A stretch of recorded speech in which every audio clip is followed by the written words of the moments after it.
Bienvenidos, queridos amigos, a este nuevo día de preparación para consagrarnos a la Santísima Trinidad. Estamos en la sexta semana, en el día 39 de esta preparación con el Tratado de la Verdad del Apocalipsis, de quien les habla Nélida de Heller desde Calama, Chile. Esto es parte del segundo de mis libros que está todavía ahí, ya pronto a ser entregado, primero Dios, y que tenemos el primer capítulo ya para que lo hayan leído.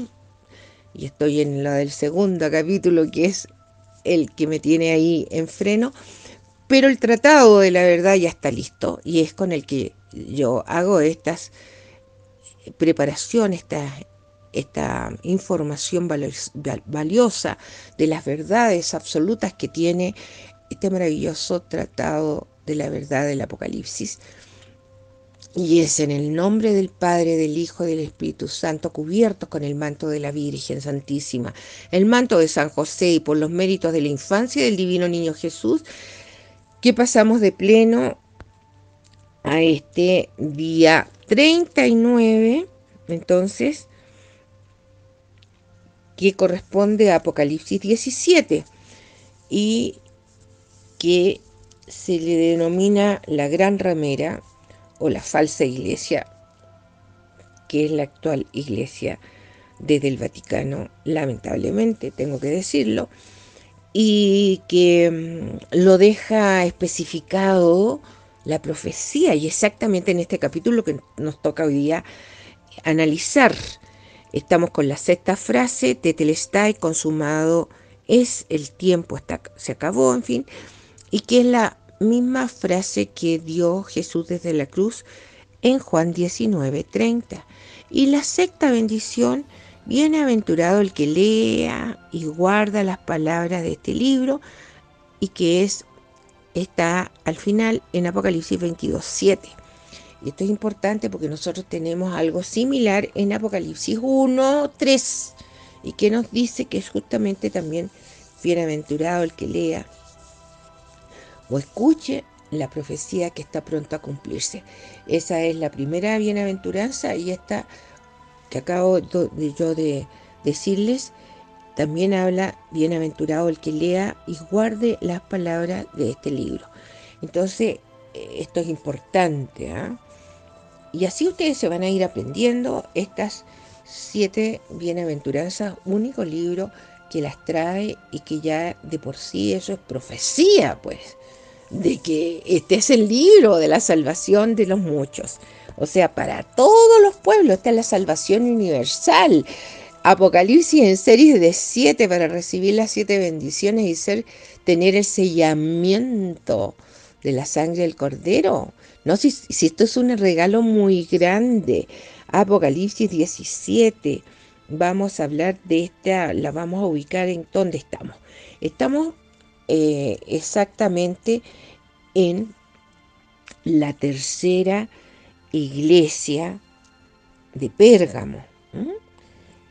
Entonces, corresponde 17 al día 3 de los 7 días de la consagración eucarística que se hace en la séptima fiesta de tabernáculos. Y si estamos en la tercera iglesia, la tercera fiesta, es la tercera frase, que es, yo le he puesto como los custodios eucarísticos, porque dice: he ahí a tu madre, he ahí a tu hijo. O sea, es exactamente en el Calvario cuando Jesús, con sus últimos alientos de vida, en María nos entrega a la humanidad para ser engendrados con dolor a los pies de la cruz en San Juan Evangelista, el único que se quedó a los pies de la cruz acompañando a María Santísima. Y él es el que nos representa. Esto es importante. Entonces, estamos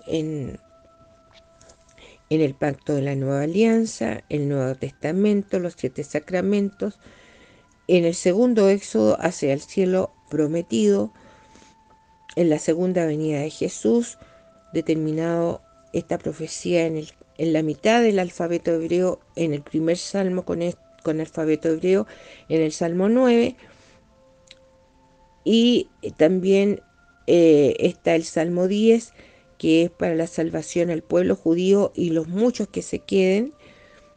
Y es ahí cuando pone pie en tierra Jesús y cuando es la segunda venida física a la tierra en Trompetas 2030. Y la tercera frase ya lo he dicho: he ahí a tu madre, he ahí a tu hijo, Juan 19:26. Los custodios eucarísticos, María, Madre de la Eucaristía, y San Juan, quien le tocó el privilegio. ¿Quién recostaba su cabeza en el corazón de Jesús? San Juan, el más joven de los discípulos y el que fue fiel hasta el final. No dejó a su maestro abandonado por temor a perder la vida, porque todos arrancaron, porque todos eran perseguidos los seguidores de Jesús. Igual que hoy día, ya la persecución hace rato que es visible. Y, y ya en el 2014 fueron grandes degollamientos por ese grupo terrorista islámico, el ISIS. Y porque así eliminan a los infieles, el pueblo musulmán, pero una parte, porque no podemos meterlos a todos, porque hay musulmanes buenos en el sentido. Mire, yo hablo desde mis experiencias personales. Yo cuando viajé la primera vez a Jerusalén en el año 2000, tuve el privilegio de que el guía nuestro eh, era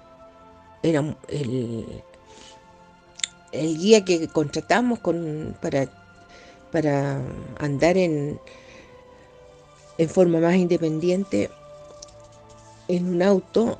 Entonces este señor era musulmán y tuve la oportunidad de conocer muy de cerca cómo viven, cómo son de respetuosos, cómo ahí no puedes pensar que alguien te vaya a robar, porque ellos a los que roban les cortan las manos, o sea, no pueden. Son muy honrados, muy honrados. Y conocí a la familia de Hassan, que era nuestro chofer. Bueno, el dueño del auto era un Mercedes-Benz, recién nuevecito. O sea, súper. Él se había venido de Jordania con su familia. Y a la pasada, cuando veníamos del Mar Muerto, pasamos a buscar a sus hijos y a su señora. Y cómo nos atendieron. Es que son muy, muy afables con el extranjero, no. Maravillosa la forma como tratan al peregrino. Y por eso yo puedo decir de que este grupo, o sea, cuando uno asocia toda esta parte oscura muchas veces, pero es que una parte de los que tienen esta religión, que son literalmente terroristas, porque ellos tienen como objetivo eliminar a los infieles y los eliminan por degollamiento. ¿Mm? Eso es la realidad. Entonces, decirles que este capítulo 17 es sumamente importante y lo paso a leer enseguida. Después vino uno de los 7 ángeles que tenían las 7 copas y me dijo: acompáñenme y te mostraré cómo va a ser castigada la famosa prostituta que está sentada a la orilla de los grandes ríos. Los reyes de la tierra han fornicado con ella y los habitantes del mundo se han embriagado con el vino de su prostitución. Entonces me llevó en espíritu al desierto, y allí vi a una mujer sentada sobre una bestia escarlata. La bestia estaba cubierta de leyendas blasfemas y tenía 7 cabezas y 10 cuernos. La mujer estaba vestida de púrpura y escarlata, resplandeciente de oro, de piedras preciosas y de perlas, y tenía en su mano una copa de oro colmada de la abominación impureza de su fornicación. Sobre su frente tenía escrito un nombre misterioso: Babilonia la Grande, la madre de las abominables prostitutas de la tierra. Y vi que la mujer se emborrachaba con la sangre de los santos y de los testigos de Jesús, y al verla quedé profundamente asombrado. Pero el ángel me preguntó: ¿por qué te extrañas? Yo te explicaré el misterio de la mujer y de la bestia que la lleva, la que tiene 7 cabezas y 10 cuernos. La bestia que has visto existía y ya no existe, pero volverá a subir desde el abismo para ir a su perdición, y los habitantes de la tierra cuyos nombres no figuran en el libro de la vida desde la creación del mundo quedarán maravillados cuando vean reaparecer a la bestia, la que existía y ya no existe. Para comprender esto es necesario tener inteligencia y sutileza. Las 7 cabezas son las 7 colinas sobre las cuales está sentada la mujer. También simbolizan a 7 reyes. 5 de ellos han caído y uno vive y el otro todavía no ha llegado, pero cuando llegue durará poco tiempo. En cuanto a la bestia que existía y ya no existe, es un 8º rey que a su vez pertenece al grupo de los 7 y también va a su perdición. Los 10 cuernos que has visto son 10 reyes que todavía no han recibido su reino, pero que recibirán el poder real justamente con la bestia solo por una hora. Todos están de acuerdo en poner a disposición de la bestia su autoridad y su poder. Ellos lucharán contra el Cordero, pero el Cordero los vencerá porque es Señor de los señores, Rey de los reyes. Con él triunfarán también los suyos, los que han sido llamados, los elegidos, los fieles. Los ríos, continuó diciéndome el ángel, a cuya orilla está sentada la prostituta, son los pueblos, las multitudes, las naciones y las diversas lenguas. Los 10 cuernos que vistes, así como también la bestia, acabarán por odiar a la prostituta y le quitarán sus vestidos hasta dejarla desnuda. Comerán su carne y la consumirán por medio del fuego, porque Dios les ha inspirado que ejecuten lo que Él ha decidido, poniéndose de acuerdo para entregar su poder real a la bestia hasta que se cumplan las palabras de Dios. Y la mujer que has visto es la gran ciudad, la que reina sobre los reyes de la tierra. Este capítulo 17 es clave porque acabo yo de leerles exactamente lo que yo recién vine a descubrir el año pasado, que quedé atónita. Yo lo vengo leyendo y escuchando el Apocalipsis tanto tiempo, pero por primera vez me doy cuenta que se refería a que este versículo 17, que el poder se le entrega, y es Dios Padre que se lo entrega, es voluntad divina, se le entrega el poder al anticristo y al falso profeta, el que está detrás de todo. Apocalipsis 17 es un versículo sumamente determinante para entender y comprender todo el Apocalipsis, porque está unido a Apocalipsis 15:8, que ya he demostrado que corresponde a la sentencia de que nadie más puede entrar al Santo Santorum, por lo tanto no hay más transubstanciación, se acaba el pacto de la nueva alianza. Y eso este es un entendimiento extraordinario, extraordinario, que alguien me lo discuta, por favor. No, si eso es textual. Ahora que yo me diera cuenta es porque yo manejo bien los términos, porque llevo mucho tiempo trabajando en esto y no es un lenguaje que todos lo puedan entender. O sea, yo entiendo que nunca antes se haya visto, pero así lo hizo el amado porque tenía que ser protegida.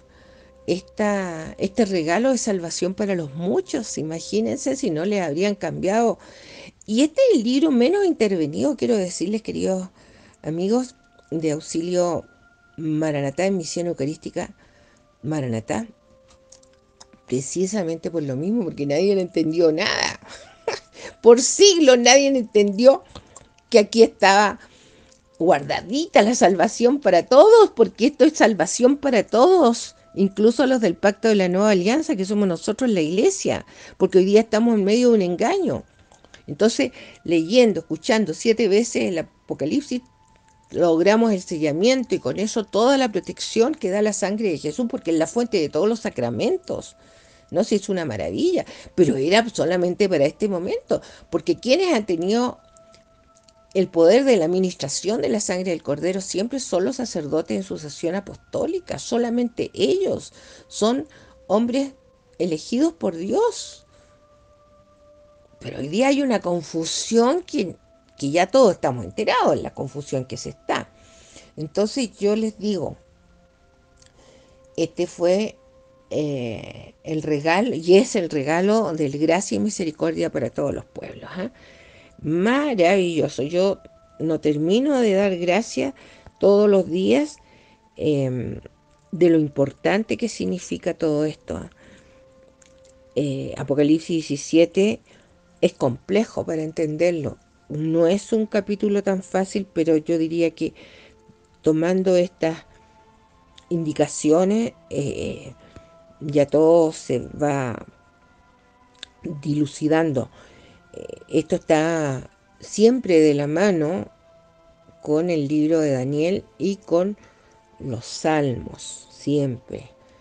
Por eso uno puede llegar a comprender esto. El fin del anticristo y del falso profeta tenemos que tenerlo claro, que está en Apocalipsis 19, 20, porque ambos son lanzados vivos al lago de fuego y azufre, y eso lo inauguran ellos en el 2030.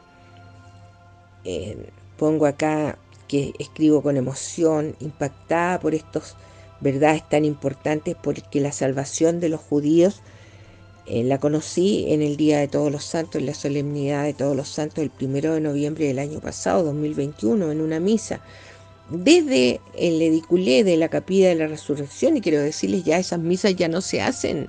¿Por qué? Porque ya se terminó las restricciones y se eliminaron todas esas misas que se hacían en este lugar, que está a cargo de los cristianos ortodoxos.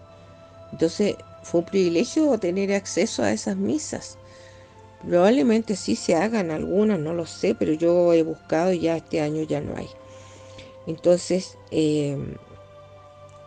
decirle que todo estaba como parte del plan de Dios, porque si no hubiéramos tenido esta situación tan tremenda de restricción para asistir a misa y cerrados los templos en una parte importante del tiempo, no habría nacido esta necesidad de hacer esas misas virtuales de estos lugares tan sagrados, porque nunca antes había habido este registro de una misa en directo desde este lugar tan sagrado de la resurrección de Jesucristo.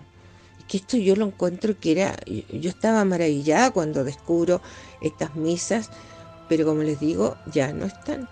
Entonces váyanse ustedes a sacar las misas, pongan en misas del Santo Sepulcro, porque ni siquiera hacen las misas de los días viernes que siempre se hacen, porque como les digo, se acabaron las restricciones y como todo esto es un lugar turístico, les interesa que la gente siga yendo, ha regresado porque se han quitado muchas restricciones. ¿Mm? Pero que no es por mucho tiempo, ¿eh? Se los aseguro que viene ya de nuevamente. Entonces, ¿qué decirles?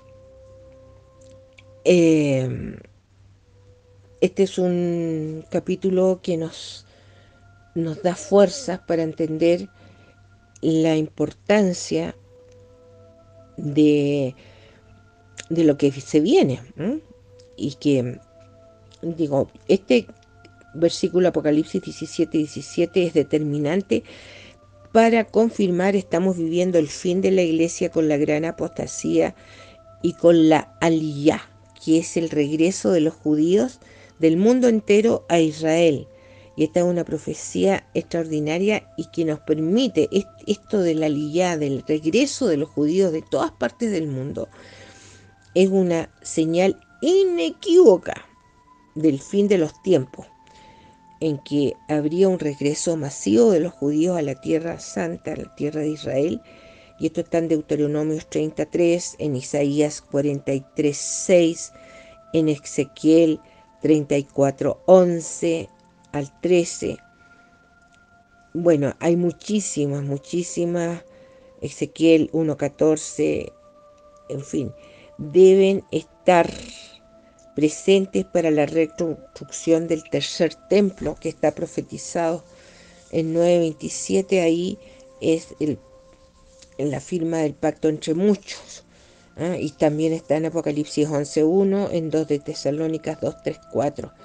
En fin, entender que en 1 de Corintios, en las cartas de San Pablo, tanto en 1 de Corintios 15, 50, 53 y 1 de Tesalónicas 4, del 13 al 18, en Juan 14, 1, 3 y en Apocalipsis 3, 10 y muchas otras citas bíblicas, tenemos la descripción del arrebatamiento, de la resurrección de los muertos, que es primero, y del arrebatamiento de la iglesia, que si bien es cierto, no es hoy día doctrina, parte de la doctrina, sí lo fue en los primeros siglos, y está por escrito, y aquí está en el Nuevo Testamento.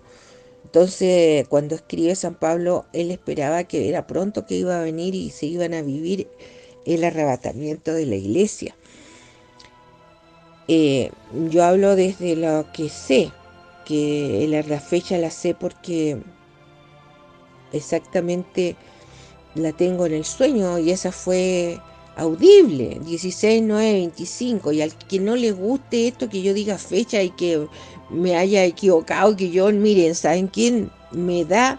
No puedo menos que decirles con todo mi corazón, querido hermano, si estuviera antes del 17 seguiría pensando que era el 17 porque era la fecha de la fecha, pero que no fue, es que Dios de esa fecha es importantísima. ¿Cuándo va a ser? ¿A qué se refiere? Todavía me dejó en incógnita. Pero les digo, no podía dejar de avisarles porque si imagínense me quedaba y hubiera sucedido. Yo no podía callarlo. Quiero que eso lo tengan claro. Y yo doy la fecha del arrebatamiento y esa sí que, esa la tengo clarísima que tiene que ser porque es día de recompensa del año jubilar en el que estamos transitando y eso hace que sea factible porque nadie en este momento, ninguno con todo el anhelo que tenemos y deseamos de santidad, aún no lo somos. Entonces necesitamos y todo siempre es gracia divina. Pero ese día es un día de cancelación de las deudas, es un día de liberación de la esclavitud y por lo tanto Dios se dio que fuera esa y fijó esa fecha porque es la única posible en este año jubilar, día de recompensa, año jubilar, el 1 de Tishrei, trompetas 2023, y esa es segurísima. Y es el año jubilar de las Sagradas Escrituras, no la que cambió la iglesia y que la hace cada 25 años, porque eso no es jubileo, el jubileo son 50 años, el año 50. Bueno, eso como muchas cosas que nosotros tenemos y vamos comprendiendo con el tiempo. Yo pongo que como conozco la fecha del arrebatamiento, puedo fácilmente saber que es día 1 de Tishri y que el día 6 de Tishri corresponde a 21 de septiembre del 2023, otra fecha fija del Eterno porque es equinoccio de primavera en América del Sur. Y lo dejó señalado Dios Padre, esta, que es una, miren, esta es otra cita bíblica importantísima de tener internalizado en nuestras mentes, que es Génesis 1:14, las señales en el sol, las lunas y las estrellas, para que el hombre sepa cuándo es el tiempo de sembrar y de cosechar. Eso es importante, o sea, las señales estelares. Y ya les he dicho, la señal estelar que dio la Virgen, que dio el cielo a través de la aparición de la Virgen en el cielo, eh, exactamente con la media luna a los pies y las estrellas arriba y con Régulos, que representa al rey Mesías, en su vientre, en la constelación de Virgo. Eso fue el día 23 de septiembre del 2017, en el año centenario de Fátima, de las apariciones de Fátima. Y eso fue exactamente a 20 días de el milagro del sol, la última aparición de Fátima. Porque el Apocalipsis y las apariciones de Fátima son extraordinariamente unidas. Entonces, esos tres pastorcitos, humildes pastorcitos, que ni siquiera sabían que Rusia era un país, y esa señora, oye, ¿quién es esa Rusia? Esa señora que ha hablado tanto la Virgen, en la ingenuidad le preguntaba Jacinta, la pequeña Jacinta, a su prima Sonia, perdón, a su prima Lucía, le decía, oye, ¿quién es?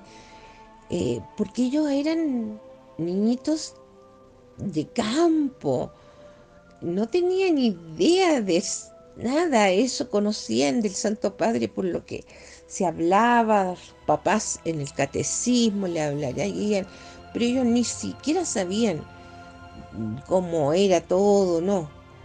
Ellos fue a esos inocentes, ingenuos niños que les mostró la tercera aparición, el infierno. Y no para asustarlos, claro que se asustaron, pero ellos decían, si no hubiera sabido que estábamos al ladito de la madre, nos habríamos muerto ahí mismo de susto, porque lo que vieron en el infierno no es nada bonito. ¿Y por qué lo hizo la Virgen?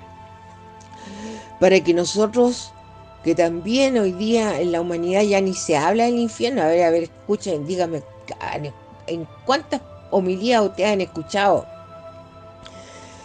Es la condenación eterna al infierno. Ni hablan de eso. Disculpen. Miren, todo lo que pasó en Fátima es tan extraordinario. Y lo mismo en Garabandal. Porque las niñitas, miren, si Fátima es extraordinario, Garabandal también lo es. Y no podemos decir que sea una más importante que la otra, porque son todas las apariciones de Fátima en una unidad extraordinaria de aviso. Y cómo la madre fue muy cautelosa siempre, pero ya de pleno, en las apariciones de la Salet le habló de que el enemigo de Dios asaltaba la silla de Pedro, eso en el artículo 28. Y a los niños de Fátima les dijo, sí, ese hombre con esa mirada, que no era una mirada de luz, pues tenía los ojos feos, una mirada dura, fea, le dijo, sí, ese es el enemigo de Dios y que va a estar metido dentro y sentado en la silla petrina. Y ellos tuvieron unas visiones impresionantes, tanto fue que no podía escribir Sor Lucía. Acuérdense que ellos no sabían, eran analfabetos, no sabían escribir, tenían poquitos años. Jacinta tenía 7, su hermano 9 y la mayorcita Lucía de 10 años, que sí ella sabía escribir, que era la menor de sus hermanos, y su mamá y sus hermanos la deben haber enseñado, y por sobre todo el catecismo era algo como que todas las mamás se lo enseñaban a sus niños, y era todo por tradición oral. Entonces ellos conocían bastante bien todo del catecismo. Hoy día ni el ángel de la guarda se conocen los niños. Por Dios, qué terrible lo que vivimos. Y por eso somos una generación muy especial. El tercer premio al vencedor de la tercera iglesia de Pérgamo, quiero decirles que esta es una iglesia muy, muy importante. Dice en Apocalipsis 2, del versículo 12 al 16, le daré de comer del maná escondido y una piedra blanca con un nombre que conoce solo el que la recibe.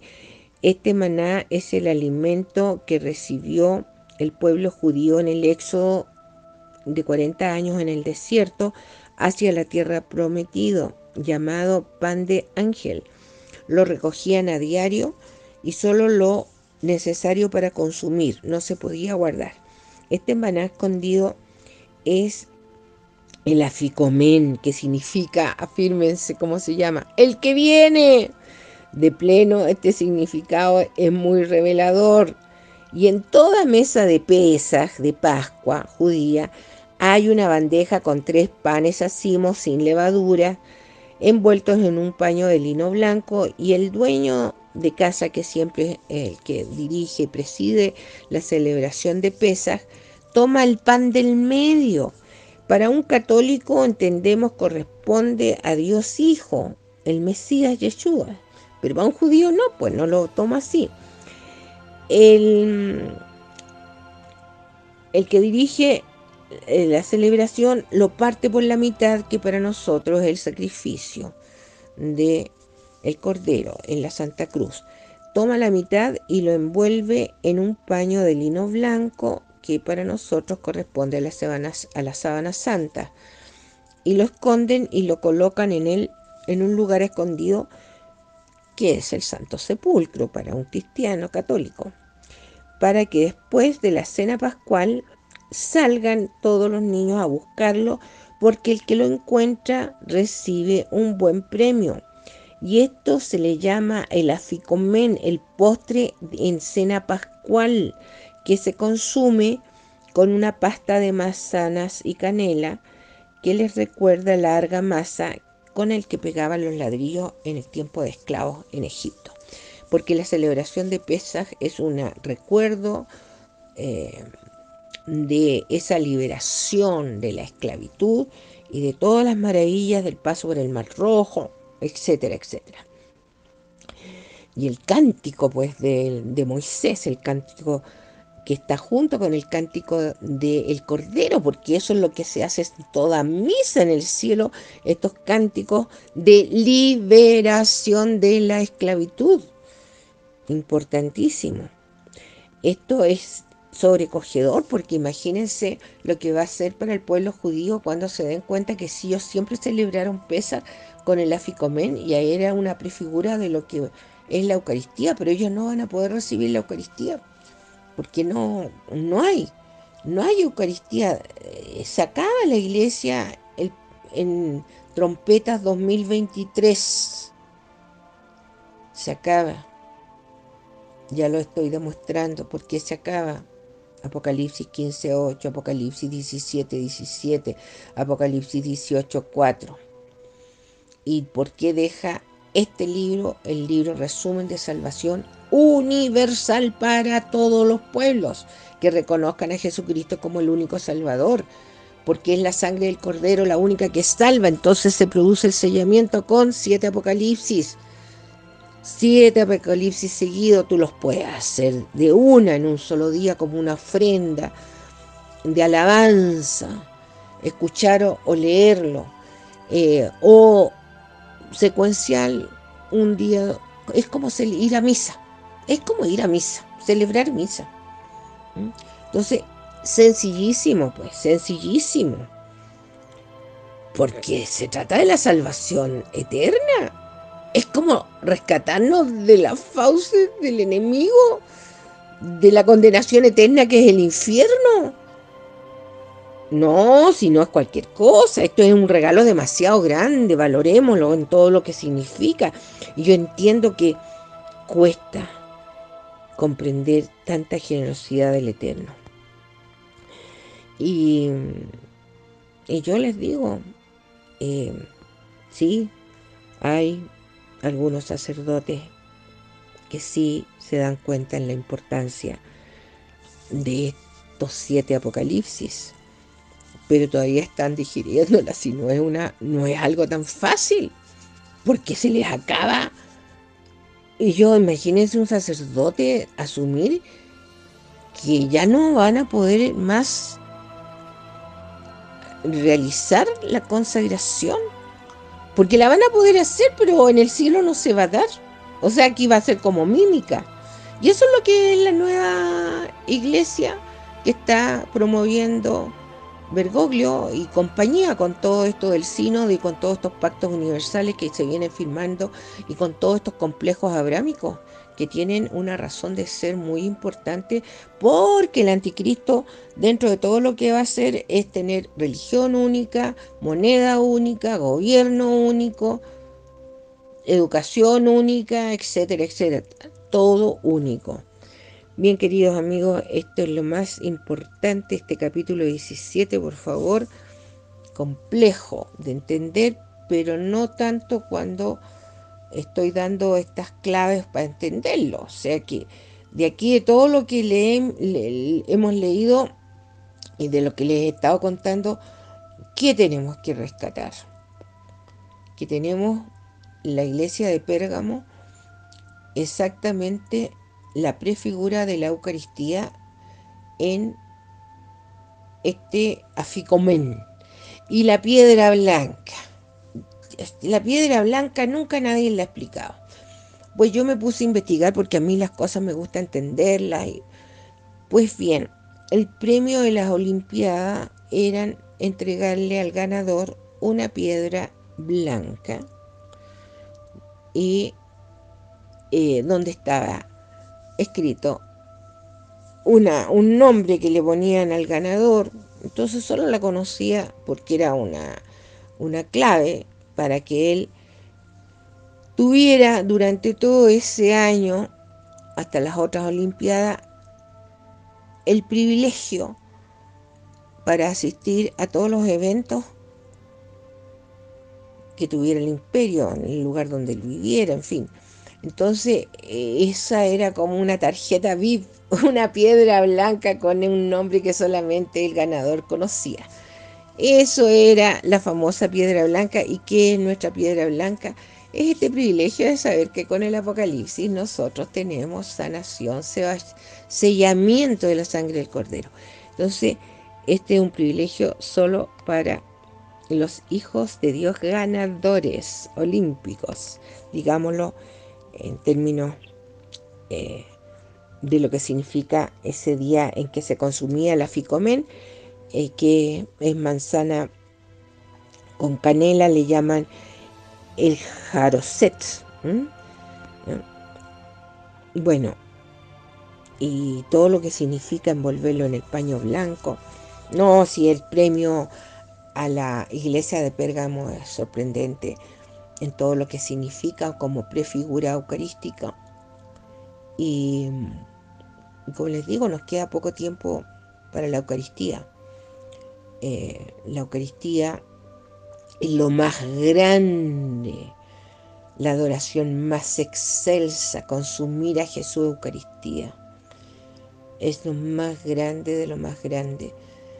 Y por eso el demonio se tiró a destruirla. Porque al destruir la Eucaristía, destruye el pacto de la nueva alianza. Y es que el pacto de la nueva alianza es Dios el que determina, Dios Padre el que determina cuándo se termina el pacto de la nueva alianza, y por eso lo avisa en Apocalipsis 10, Tetelestai, Apocalipsis 10:6. Se acaba el pacto, se termina el tiempo de la administración de la sangre del Cordero, porque el Cordero deja de ser Cordero para ser Rey de Reyes, es coronado Rey de Reyes, y esos 7 años en la tierra son 7 años. Son 7 días en el cielo de la celebración de las bodas del Rey de Reyes, y nosotros, de novia del Cordero, pasamos a ser esposas del Rey. ¡Qué esperanza más grande y más hermosa! Amén, aleluya. Amén, aleluya. Y pasamos a este día 11 de diciembre con el Evangelio que es de Mateos 11 del 2 al 11. Y dice: Juan el Bautista oyó hablar en la cárcel de las obras de Cristo y mandó a 2 de sus discípulos para preguntarle: ¿Eres tú el que ha de venir o debemos esperar a otro?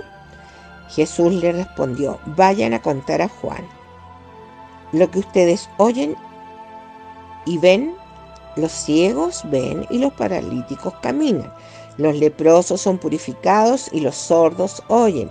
Los muertos resucitan y la buena noticia es anunciada a los pobres. Y feliz aquel para quien yo no sea motivo de tropiezo. Mientras los enviados de Juan se retiraban, Jesús empezó a hablar de él a la multitud diciendo: ¿Qué fueron a ver al desierto? ¿Una caña agitada por el viento? ¿Qué fueron a ver? ¿Un hombre vestido con refinamiento? Los que se visten de esa manera viven en los palacios de los reyes. ¿Qué fueron a ver entonces? ¿Un profeta? Les aseguro que sí. Y más que un profeta, él es aquel de quien está escrito: yo envío a mi mensajero delante de ti para prepararte el camino. Les aseguro que no ha nacido ningún hombre más grande que Juan el Bautista, y sin embargo el más pequeño en el reino de los cielos es más grande que él. Palabra del Señor. Ángel de mi guarda, mi dulce compañía, no me desampares ni de noche ni de día. Cuida mis dulces sueños y despiértame con alegría. Con Dios me acuesto, con Dios me levanto, con la gracia y favor del Espíritu Santo. San Miguel Arcángel, defiéndenos en la batalla, sé nuestro amparo ante la perversidad y acechanzas del demonio. Reprímale Dios, pedimos suplicantes, y tú, príncipe de la milicia celestial, arroja al infierno con el divino poder a Satanás y a los otros espíritus malignos que deambulan por el mundo para la perdición de las almas. Amén. San Miguel Arcángel, ruega por nosotros. San Gabriel Arcángel, ruega por nosotros. San Rafael Arcángel, ruega por nosotros. Devuélvenos salud física, mental y espiritual a todos. Amén. Aleluya. Maranatá. Ven, Señor Jesús.